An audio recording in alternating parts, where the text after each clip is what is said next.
Been a long time coming, but it's finally alive. Everything is back together. I had some broken wires that I had to repair. So now I have to put a starter on. They are hot.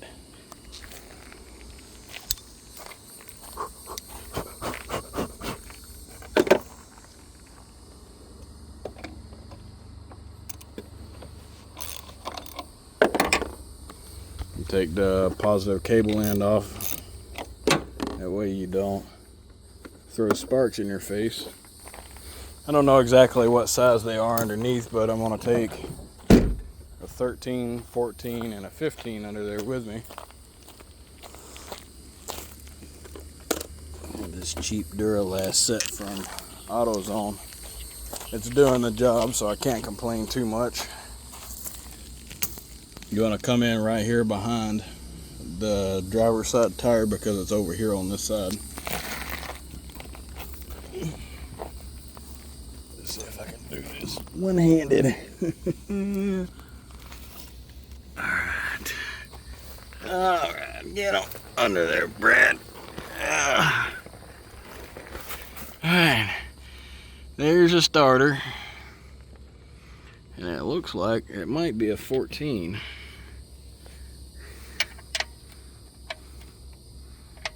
No, it is definitely a 15.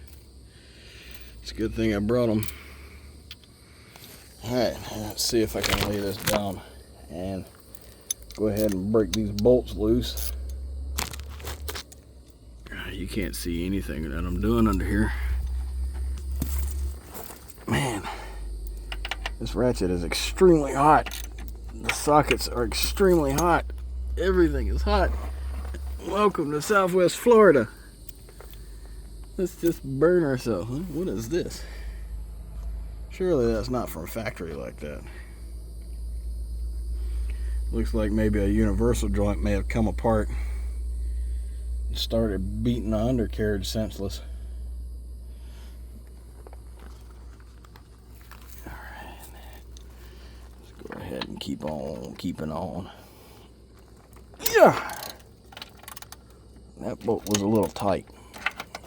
So this is the only two bolts you really have to worry with.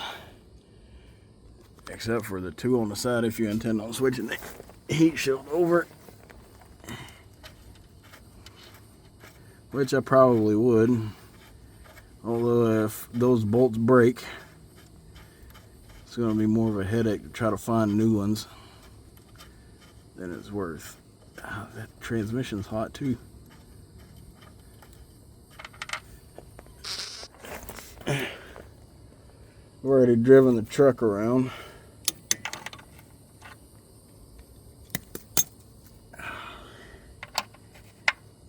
So of course everything's going to be good and toasty. Wow. Just throw it at the phone, Brad. I bet y'all saw that coming a mile away.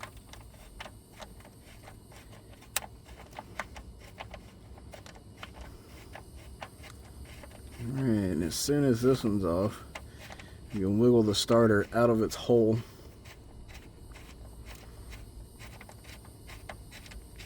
If the bolt ever comes out of there. Let's see. The bolts look like they're the same size.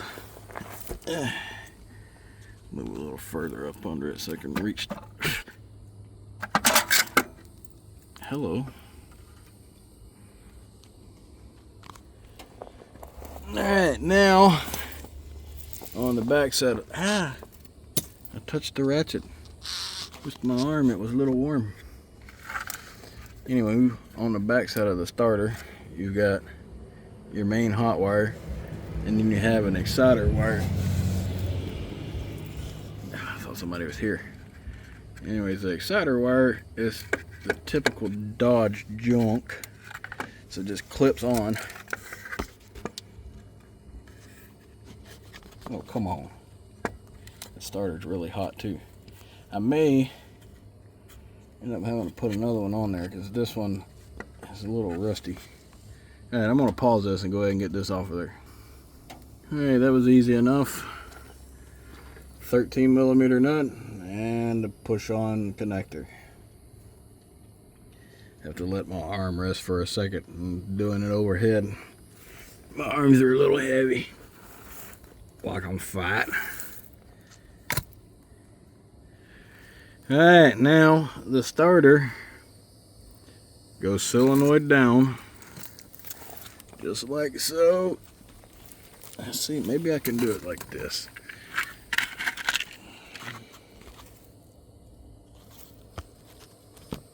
Alright, now I can put both hands up here. Anywho, the starter doesn't go solenoid down, the starter goes solenoid up. I'm an idiot, overlook me sometimes.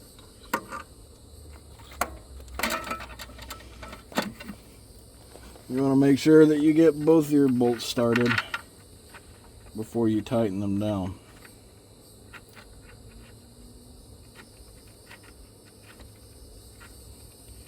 Might have been a good idea to go ahead and put the hot wire and the exciter wire on. You know what, I'm going to do that. I just need to make sure that I know my direction.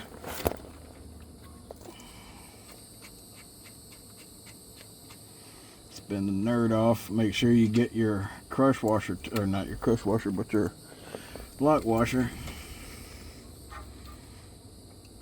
Slide your hot wire. Well, after I get the lock washer off of there, I can slide my hot wire on just to find out what the best angle is.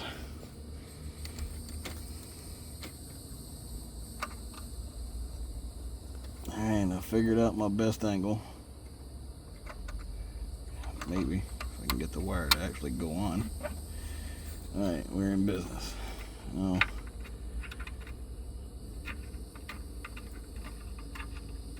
if you paid attention taking it off, you won't have to do this, but also I was trying to do it in the wrong order.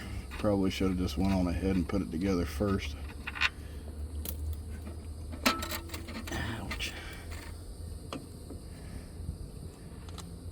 Alright, so this is how it's going on. At least that's the way that makes the most sense to me. Well, know her sound like my daughter. She does that all the time. Well.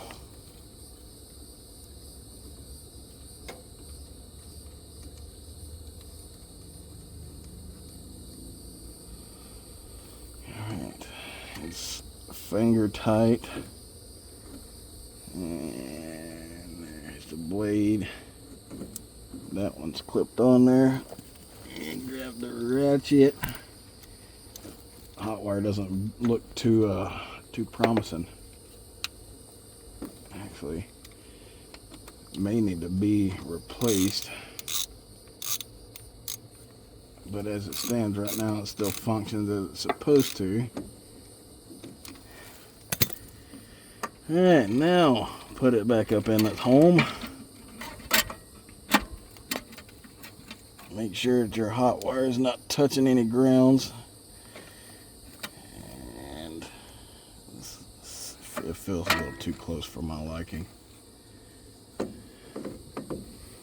We're gonna change it to the opposite way around.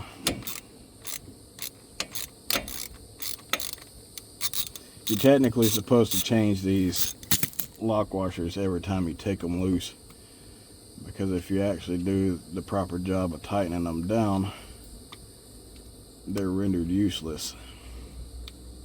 I mean, in my opinion they are anyways, because they usually splay out.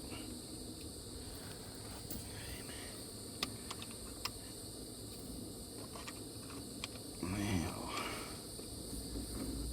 let's see, are you gonna go in this way? Yep, you'll go in this way. That's good. Good, good. No, maybe you won't go in that way. Who am I talking to? Who are you talking to, Brad? It looks like it's only going to go in the one way.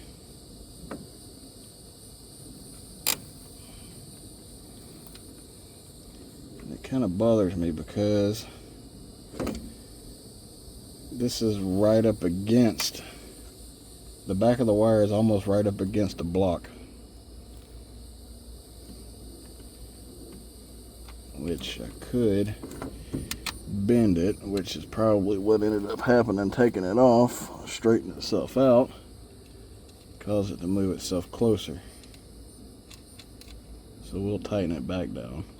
We'll bend the hot wire out of the way. That way it doesn't touch.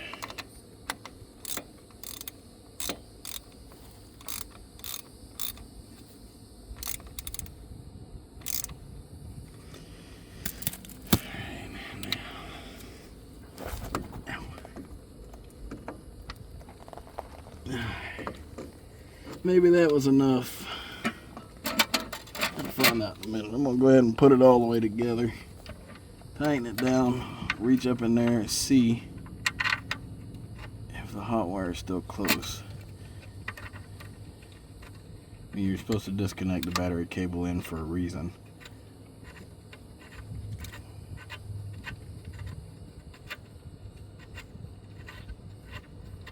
Get a cramp.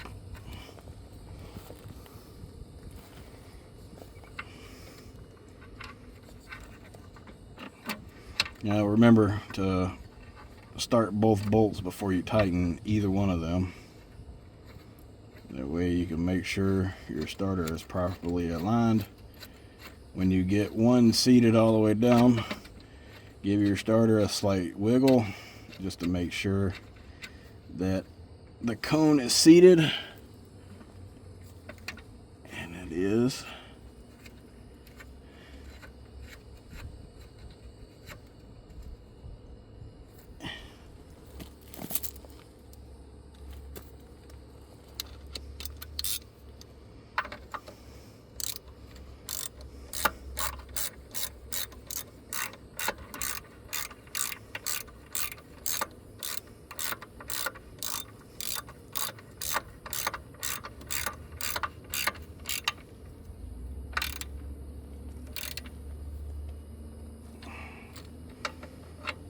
Make sure that the starter's actually tight.